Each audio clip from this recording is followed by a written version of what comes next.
Bonsoir à tous, nous sommes ravis de vous accueillir ce soir pour le lancement de la campagne La France Insoumise dans le cadre des législatives pour la 4e circonscription du Val d'Oise. Et donc j'ai l'honneur de vous présenter nos deux candidats. Donc Cathy Pignero qui est candidate et Brice Errandonea qui est candidat suppléant.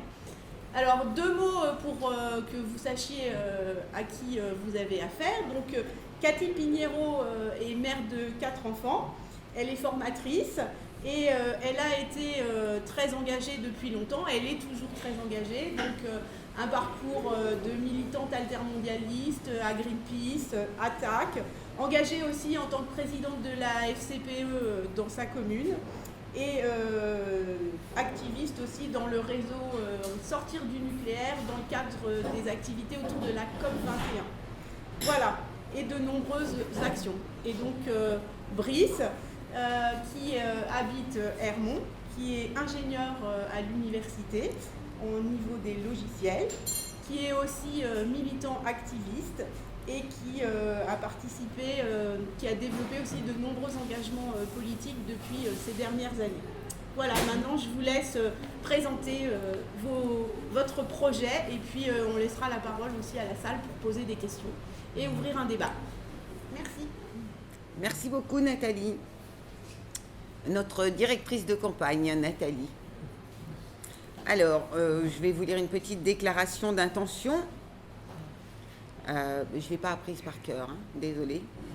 Militants altermondialistes de longue date l'un et l'autre, engagés en politique et citoyens tout comme vous de la 4e circonscription du Val d'Oise, nous avons choisi de nous porter candidats avec la France Insoumise. Ce n'est pas un homme providentiel que nous soutenons, c'est le programme L'Avenir en commun.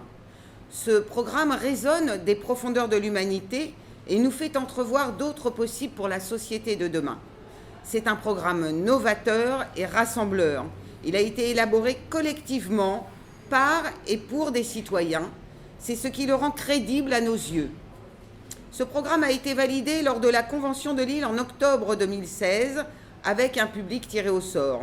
Il a été vendu à des centaines de milliers d'exemplaires et chiffré en détail par des économistes et experts. Il n'est pas figé pour autant. Le travail continue avec les livrets thématiques et les ateliers législatifs auxquels tout un chacun peut participer. Nous souhaitons traduire ces idées en actes dans les mois et les années qui viennent. Nous espérons bien entendu vous y associer au fil du temps et nous saurons trouver les moyens pour favoriser la participation de tous ceux qui le souhaitent.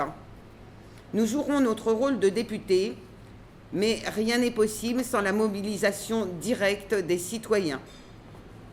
Sensibles depuis longtemps à l'aspect indissociable des concepts d'urgence écologique, sociale, économique et démocratique, nous avons opté pour une candidature aux législatives avec la France Insoumise, car nous sommes convaincus que ce programme ouvre la voie à un avenir possible.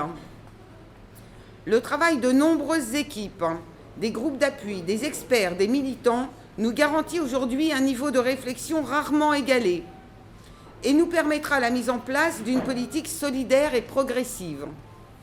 Ce travail en association avec tous constitue à nos yeux une véritable garantie démocratique, à l'heure où la France est malmenée par tant de scandales politiques et où nous sommes alertés par le nombre de citoyens de plus en plus désabusés.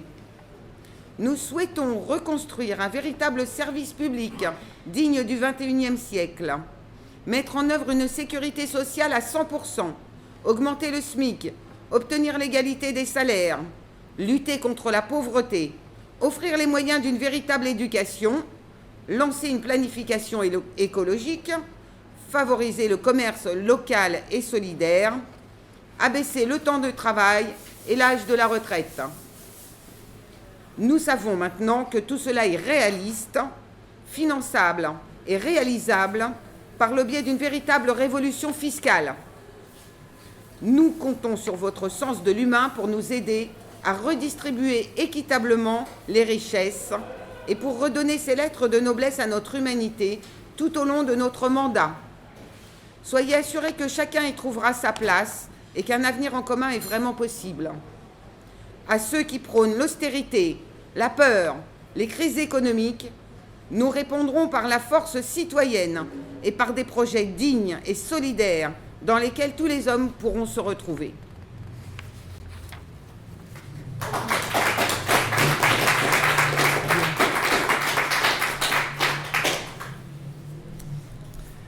Alors, vous connaissez peut-être la théorie du choc des civilisations de Samuel Huntington. Il faut savoir que Samuel Huntington n'a pas théorisé que ça. Dans les années 70, il expliquait que en fait, le peuple se prenait trop au sérieux, qu'il voulait se mêler de la politique, et que si les gouvernants voulaient pouvoir diriger la France comme il convient, il fallait que le peuple prenne conscience de son impuissance et susciter l'apathie politique. Donc on peut constater que depuis cette époque, nos hommes politiques se sont tous beaucoup ingéniés à susciter l'apathie et à nous pousser à nous désintéresser de plus en plus de la vie politique, ce qui était bien pratique de leur point de vue parce que ça leur laisse les mains libres. Alors ça a plus ou moins bien marché selon les moments. Évidemment, on a tous les deux commencé la politique avec les mouvements altermondialistes de la fin des années 90. Et à ce moment-là, il y avait eu un réveil citoyen et qui avait permis d'ailleurs plusieurs victoires et des avancées sociales. Et là, aujourd'hui, ce qu'on veut faire, c'est ça, c'est réveiller les consciences, faire en sorte que le peuple reprenne confiance en lui. Et donc, les élections, c'est un moment où le peuple s'envoie un message à lui-même. En votant, on montre qu'on est nombreux, qu'on est puissant, on est nombreux à pas cautionner la politique du gouvernement de ces 5 dernières années, à vouloir une politique solidaire qui prenne en compte nos besoins humains, nos besoins sociaux, nos besoins écologiques, et puis qui respecte nos droits démocratiques de citoyens. Voilà, donc c'est pour ça qu'on insiste sur le fait que notre candidat Jean-Luc Mélenchon, c'est pas un homme providentiel qui va tout régler tout seul, c'est en votant pour lui, on se motive tous à se prendre en main au cours des années qui viennent et à se battre pour nos droits, parce que rien ne pourra se faire de toute façon sans nous. Bravo. Et toi, t'as pas lu. Voilà, alors urgence écologique, urgence sociale, urgence démocratique. Voilà les bonnes motivations, je crois, pour tous nous mettre au travail. Et voilà aussi le sujet que nous avons choisi pour la conférence débat du 3 mars, pour lequel nous avons la chance d'avoir Martine Billard qui va venir faire une intervention magistrale. En attendant que nous fassions d'autres conférences débats sur d'autres sujets comme plan A, plan B par exemple, comment désobéir aux traités austéritaires qui nous imposent cette vie tous les jours localement, traités européens qui font que localement aujourd'hui nous sommes dans cette situation. Ou alors on peut prendre comme sujet la 6e République, pourquoi pas? Comment on fait pour reprendre le pouvoir si ce n'est par la 6e République, mise en place d'une constituante par laquelle nous déciderons du fonctionnement de notre société. N'oublions pas que nous sommes le nombre. Si on a choisi de consacrer cette conférence débat le 3 mars à l'urgence écologique, c'est pas par hasard, c'est parce qu'on est sur une circonscription qui est très résidentielle. Et donc, on a à la fois des besoins de rénovation de nos logements afin d'assurer des économies d'énergie, parce qu'actuellement, il y a beaucoup de déperdition. En particulier, on est ici à Hermont, dans une ville qui a la chance, pour des raisons historiques, d'avoir beaucoup de logements sociaux. Ça, c'est bien. Mais le problème, c'est que maintenant, ils datent et ils sont mal isolés. Et donc, ces logements sociaux et plus généralement l'ensemble des logements, il est important aujourd'hui de les rénover. Et ça, c'est une des mesures fortes de notre programme.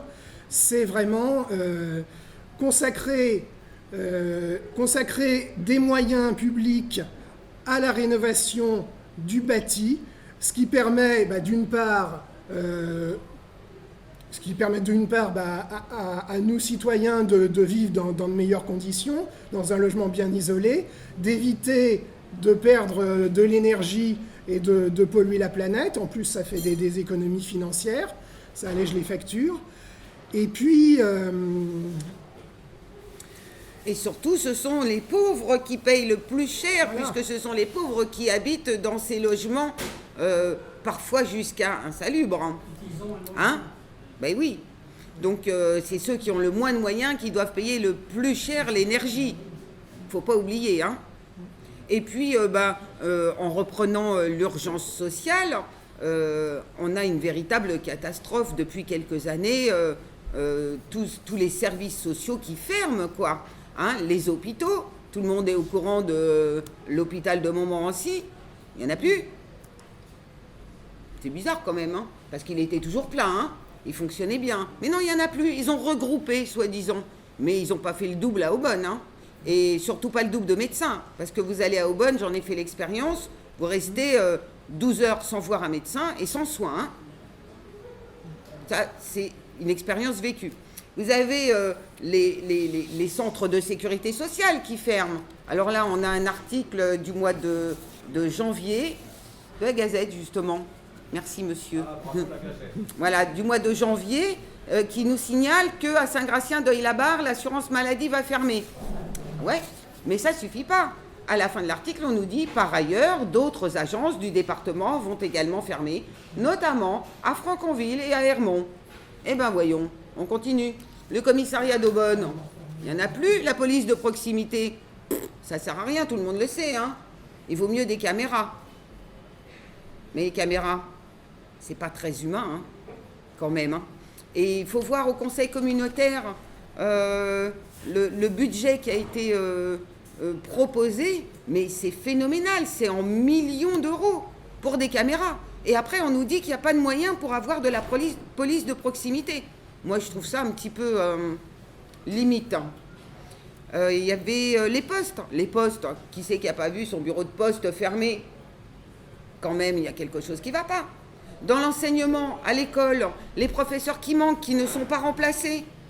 Le nombre d'enfants par classe. Au XXIe siècle, on arrive encore à 35 enfants par classe dans certaines écoles. Il y a quelque chose qui ne va pas. Hein ? Avec plusieurs niveaux. Mais ça, plusieurs niveaux, si tu as 20 élèves dans la classe, ça peut être enrichissant. Mais plusieurs niveaux, quand tu as 35 élèves dans la classe, il n'y a rien à faire. C'est pas possible. Après, on se plaint qu'il y a de l'échec scolaire. Bah oui, l'échec scolaire. Et du chômage. Bah oui, ils n'ont pas de qualification. On ne leur a pas montré le chemin de la réussite personnelle. Pas par ces moyens-là, c'est pas possible. Oui. Par ailleurs, ici, on est dans un quartier qui est assez nouveau, hein. Vous pouvez voir autour de vous, c'est tout neuf. Il y a plein de nouveaux logements qui ont été construits ces dernières années. Pourquoi est-ce qu'il y a autant de choses qui ont été construites juste ici ? Ben, c'est parce qu'à côté, on a une gare. La gare, d'Hermont-Aubonne. Et on a, alors sur notre circonscription, on a un peu la chance d'être plutôt bien desservi par les transports en commun. Du moins, ça, c'est la théorie. Parce qu'il faut dire qu'il y a des besoins, hein, évidemment. Conséquence d'être une circonscription résidentielle, c'est que on est nombreux à aller travailler à Paris, à Cergy ou ailleurs. Donc tout ça, ça fait des déplacements tous les jours. Alors, par la route, beaucoup trop souvent, et puis par les transports en commun. On voit que tous les gens qui se sont installés ici dans ce quartier ont beaucoup compté sur les transports en commun. Ce qu'ils ne savent pas forcément, c'est que très souvent, ils ne fonctionnent pas. Et pourquoi est-ce qu'ils ne fonctionnent pas ? c'est pas comme on l'entend trop souvent, parce que voilà, les cheminots seraient irresponsables ou se mettraient en grève pour un rien. C'est pas du tout ça les causes des interruptions. Moi, je prends les transports en commun tous les jours, je peux vous dire, si ça marche pas, c'est parce que le réseau est pas entretenu et qu'il y a des pannes continuellement. Et donc, ces dernières années, on a laissé tomber le transport ferroviaire, on a préféré développer les cars Macron ou voilà, des transports routiers et polluants évidemment. Et les transports en commun que nous, nous qui n'avons pas beaucoup de moyens, c'est ça qu'on utilise pour vivre. Et puis c'est ça qui quand même permet de faire des économies d'énergie. Ils sont laissés à l'abandon. Donc là aussi, il va falloir mettre le paquet là-dessus dans les années qui viennent, assurer le bon fonctionnement des transports en commun. Alors ça fait un peu dépense quand on le dit comme ça, mais tous ces travaux dont on parle, que ce soit les transports ou la rénovation des logements, c'est évidemment des investissements qui vont servir à faire fonctionner l'économie. C'est des emplois, bien sûr, et on voit que c'est pas du luxe aujourd'hui que de relancer l'activité comme ça.